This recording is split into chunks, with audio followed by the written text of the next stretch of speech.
చూడండి, హోలిక కథ ముగిసింది. నరసింహస్వామి వచ్చి హిరణ్యకశిపుణ్ణి కూడా అంతం చేశాడు. మరి ప్రతి ఏడు మళ్ళీ ఈ హోలీ ఎందుకొస్తోంది? ఎవరినైతే శుభ్రం చేయాలో వాళ్ల పని అయిపోయింది కదా, మరి ప్రతి ఏడు హోలీని ఎందుకు తగలబెడుతున్నాం? దీని వెనుక ఒక కారణం ఉంది, కానీ ఆ కారణాన్ని మనం అర్థం చేసుకోం. ఆ హోలిక వెళ్ళిపోయిన తర్వాత కథ మీకు తెలిసిందే.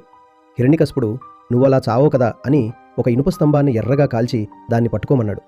ఆ మంటల్లో చావకపోతే ఈ వేడికి చస్తావు అన్నాడు. అప్పుడే ఆ స్తంభం నుండి నరసింహస్వామి ఉద్భవించాడు.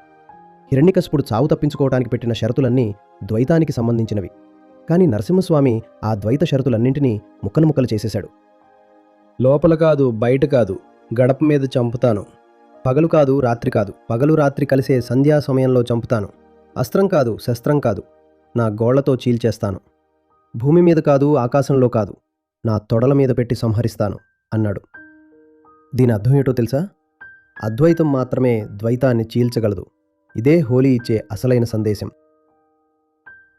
హోలీ మనకు అద్వైతాన్ని ఆశ్రయించండి అని నేర్పుతోంది. కానీ మనం దాన్ని మరింత దిగజార్చి ఒక వికృతమైన కార్యక్రమంగా మార్చేస్తున్నాం.